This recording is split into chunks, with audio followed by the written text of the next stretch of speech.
the new fusion has dropped in Raid, and we're gonna be going over in the calendar. First things first, I just wanted to mention he looks really cool. I don't know or see the reason why they needed to keep him such a big secret on his visuals. They showed us what the other ones looked like, the new champions coming in, and this dude was big hush hush. Not sure why. I don't think he's anything that special, but let me know what you guys think. Welcome in. My name is PJ. This is a Raid Shadow Legends video, and let's get right to it. So like I said, the new fusion is dropping, and we're gonna be going over the new calendar for Tholin. It is a classic fusion, so you're going to need to do epics into rares and then fuse the rare into the legendary, so you won't be able to save it. You're going to have to make sure you summon it before the fusion ends or he's gone forever. Don't want to make that mistake. So we're starting off with DD and Spider. That's nice. As usually they do one of them first and make you wait a day to do the other. So it's cool that they started both at the same time. Then Friday overlapping with a summon rush and a champion training. Personally, I'm going to wait. I do champion training while I do Spider at the same time. So I'm going to wait until the champion training starts so I can triple dip. If you don't do that, then you can start doing some of the Spider now and hit the DD.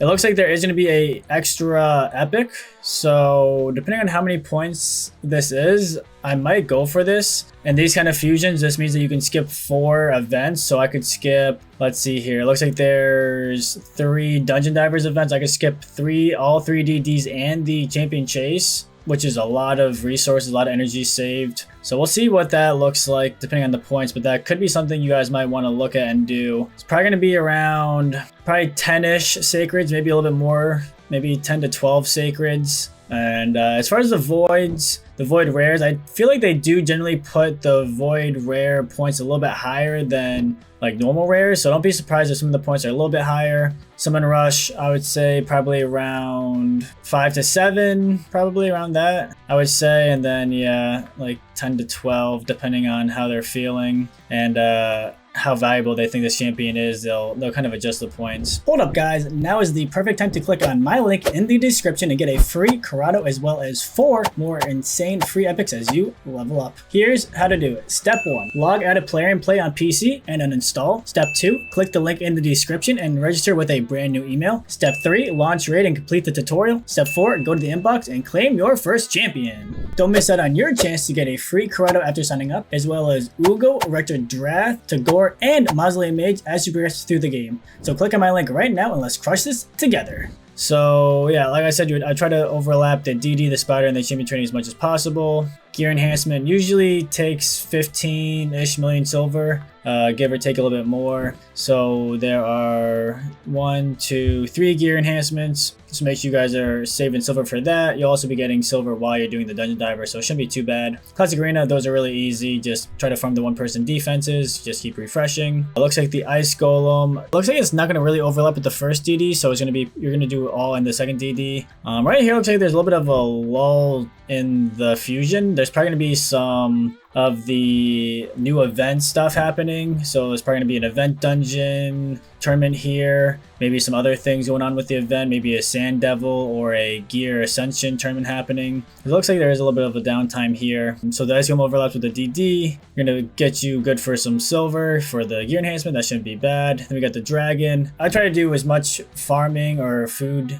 in my dungeons as possible, so my Dragon also has food, so I'll wait a day and try to overlap the Dragon with the champ training. Or actually, depending on if I'm doing the Summon Rush or not, I would probably wait 2 days to overlap the Dragon, champ training, and the Dungeon Diver. So you can see here on this last day, they all overlap, and then you can finish out with you can finish the last DD with the Fire Knight overlaps and the gear enhancement. It does look like a pretty straightforward one. A lot of them overlap. I will say I do like that the champion chase is on the back end of the tournament, or back end of the fusion versus the front end, so you can get your fusion pretty much ready. You can fuse your epics, your rares into the epics for points for the champion chase, which will be really nice. Help you get more points for that. The other thing is this Tuesday, Wednesday will be CVC. Again, this isn't a fragment. This is a classical traditional fusion, and you're gonna have to pull them either during the CVC. It's probably gonna be a non-PR because this was a PR, so most likely non-PR. So you could also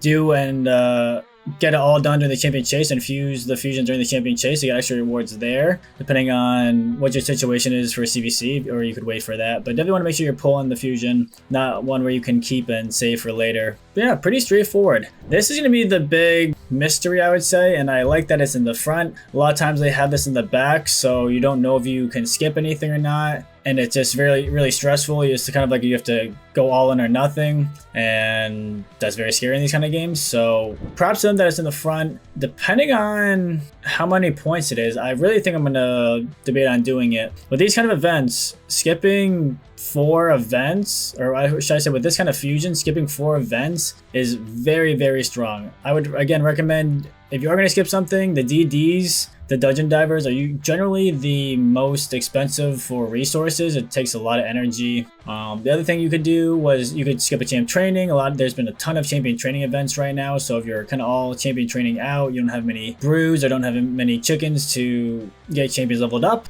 maybe skipping a champion training could be nice. There are 2 champion trainings in here, so that is another possibility. And you might not even want to skip the champion chase tournament, even if you do the summon rush. Like I said, with you being able to convert your epics or your rares and epics into points for the champion chase, and this is also most likely going to overlap with either 2x ancients or 2x voids. I'm not sure exactly which one it's going to be. Most likely it's going to be that. We just had 2x sacred, so I doubt it's going to be that. And 2x points are really good. 2x ancients are a great opportunity to get points.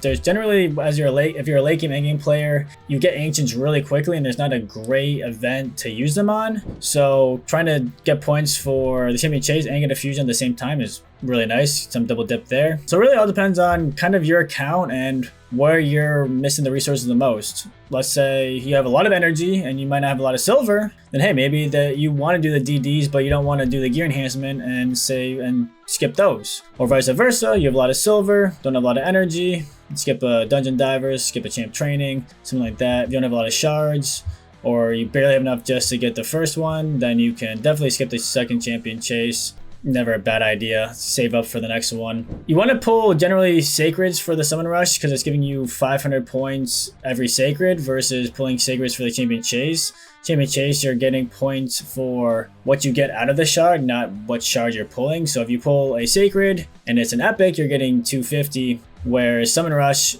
doesn't matter if you pull an epic or legendary, you're getting the 500 regardless. So really would recommend saving sacreds for summon rush and then trying to do champion chase with either fragments or previous fusions you've had. You can save up those. Those are a great way of getting champion chases done as well. You can do broadmouth fusions. I like doing broadmouth fusions. Those are great points. Do these, save up the rares and the epics, use points for those. If you have remnants, a lot of people save remnants for champion chases. I like doing that as well. If you have a guaranteed champion, like if you're getting Lydia, if you're getting Mithrala, if you're getting Carnage, something like that, you can pop them during the champion chase, get free points for that as well. So there's definitely a bunch of different ways for you to obtain points during the champion chase, just depending on if you have the resources or not, if you want to do it or save for a future event. But overall, I would say this fusion is looking pretty straightforward. I have seen some play testing of the fusion on the test server. I've seen some mixed things. I still think I'm going to go for him. I still think it's worth going for him, even if he isn't the hardest hitting nuker out there.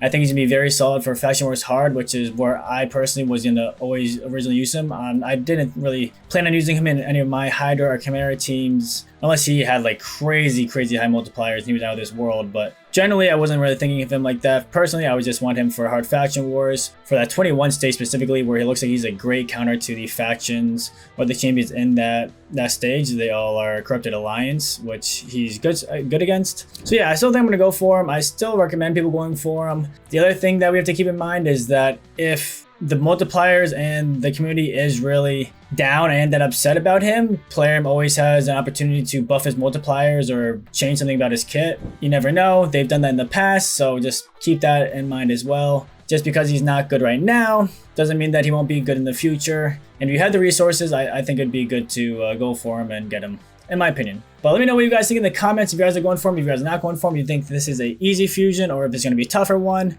Very much want to hear your thoughts. And hit that like, hit that sub button before you guys go. We are pushing that 500 subscribers. And I cannot wait to hit that milestone. Hope you have a good rest of your day/night. And we'll see you guys next time. Peace.